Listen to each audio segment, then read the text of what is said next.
Lula está enfrentando um probleminha e um problemão. O probleminha é onde alocar Simone Tebet no ministério, já o problemão é a falta de assunto da imprensa, que viu a sua audiência cair com o término do mandato de Bolsonaro, experiência própria. Então a imprensa começa a querer criar picuinhas vazias no futuro governo Lula que não existem, como no caso o mercadante no BNDES. A imprensa tem falado que o mercado reagiu mal ao mercadante por conta da mudança das leis das estatais. Balela, a reação do mercado foi negativa por um outro motivo.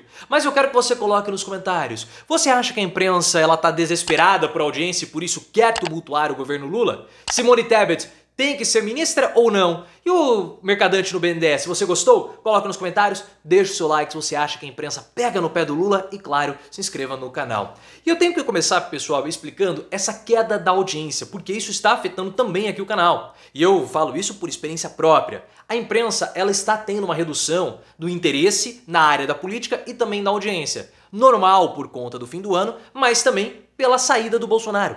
Porque o Bolsonaro, pessoal, ele sabe gerar o burburinho. E nesses últimos 4 anos, o nosso noticiário político ficou ainda mais acostumado com esse Big Brother político. As tretas, as polêmicas, as picuinhas geradas e os absurdos gerados por Bolsonaro. Era isso que atraía o interesse da audiência. Com o término do mandato do Bolsonaro, a audiência tende a cair. E a imprensa está tentando preencher esses espaços desesperadamente com assuntos com polêmicas sobre o governo Lula que não existem. Como, por exemplo, falar que a Simone Tebet virou um problema para o futuro governo Lula. Porque Lula prometeu um ministério para a Simone. Só que ela tem virado aí um motivo de disputa do PT, do Lula com o MDB. Porque o que está acontecendo? O Lula quer alocar a Simone Tebet em um ministério. E ele quer dizer que a Simone Tebet é da cota do MDB. Porque de fato ela é do MDB. Só que o MDB quer mais ministérios. Então eles estão falando que a Simone Tebet é uma escolha pessoal do Lula, então não entraria na cota do partido. E o Lula está querendo dar aí dois ministérios para cada partido que compõe a base aliada dele. Um para um senador e outro para um deputado. Então está muito conversado com União Brasil, o PSD, por exemplo. A Simone Tebet tem interesse em pegar um ministério na área social, como no caso o desenvolvimento regional. Mas aí é o PT que não quer, porque esse é o ministério que abriga o Bolsa Família. Então tem toda essa resistência dentro do PT, do MDB, e se o Lula não nomear a Simone Tebet, pode haver um problema de imagem para ele. Por isso que eu tenho falado que isso é um probleminha. Também por conta do MDB. O MDB quer 3 ministérios. 2 de cota da pasta e 1 da cota da Simone Tebet. O MDB quer o Ministério da Integração Regional, e também o Ministério da Cidade, Integração Nacional e o Ministério das Cidades. São ministérios com força.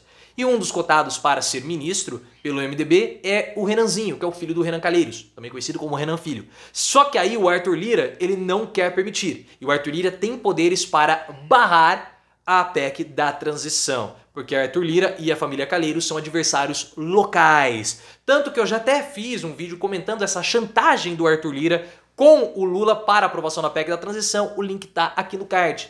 E a PEC da transição, pessoal, que fez com que fosse aprovada essa mudança nas leis das estatais, ou na lei das estatais, que permitiu que o Aloysio Mercadante se tornasse presidente do BNDES, ou fosse indicado pelo Lula. Só que essa política, diferentemente do que a imprensa está querendo colocar, diferentemente do que a imprensa está transparecendo também, não foi articulada por Lula. Não foi articulada pelo PT na Câmara dos Deputados. Quem trouxe essa informação foi a Miriam Leitão.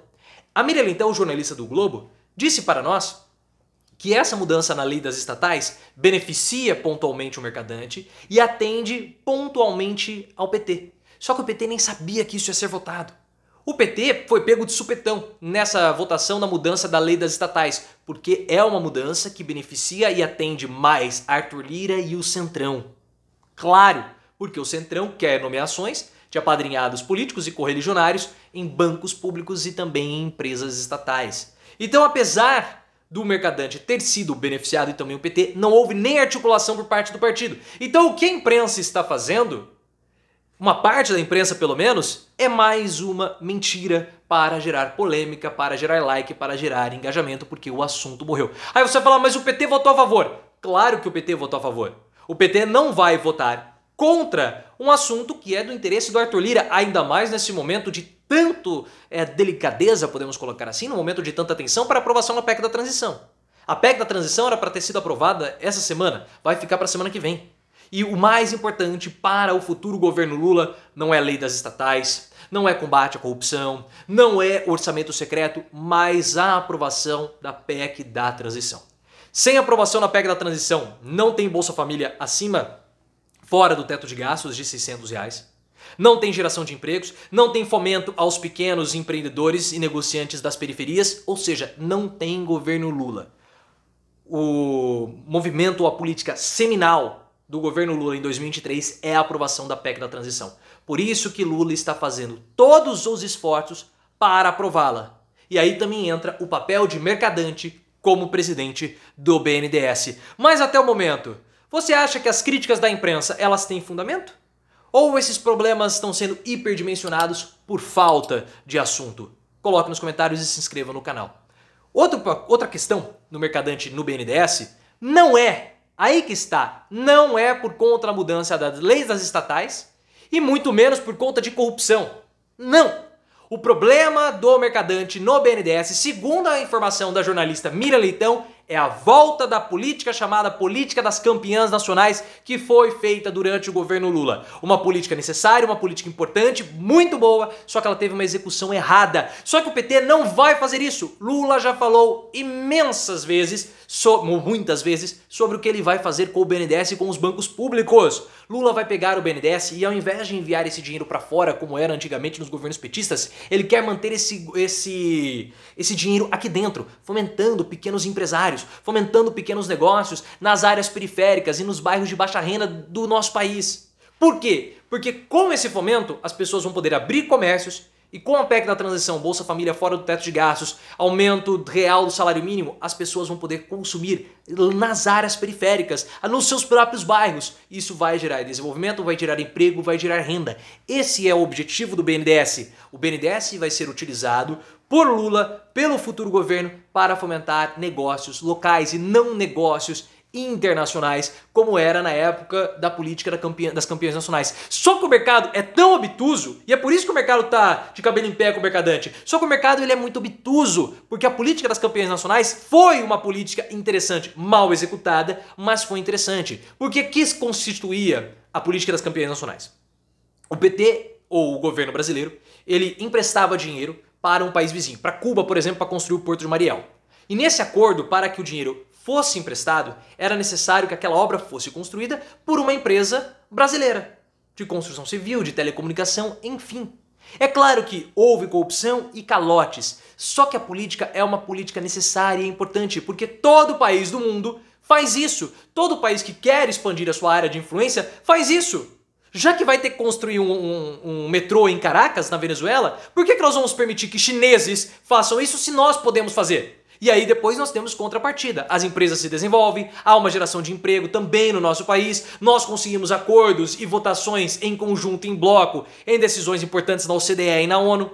Então são questões importantes da geopolítica que, claro, o mercado não entende. Por isso que a política das campeãs nacionais é algo que precisaria voltar. E tem um ponto, já pegando nessa área de comércio e indústria, que é a nomeação do Josué Alencar, presidente da Fiesp, ou Josué Gomes, que é filho do Alencar, para ser ministro do Comércio e da Indústria. O Josué está sendo fritado na Fiesp pelo Paulo Scaff, que era o antigo presidente e agora quer pegar o lugar do Josué novamente. Só que o Paulo Scaff ele é um fracassado politicamente. Ele já disputou vários pleitos e nunca ganhou nada. Ele quer ser político, mas ele é um nada politicamente. Agora ele tá lá fritando o Josué, só que o Josué pode cair pra cima com o Lula dando esse presente a ele, que foi alguém muito importante também na Fiesp ao longo da campanha, tanto do primeiro e também do segundo turno. Josué Gomes, como ministro, é um bom nome? O que você acha disso tudo? Coloque nos comentários, que daqui a pouco a gente volta com uma bomba hoje à noite, mas fiquem aí, hein?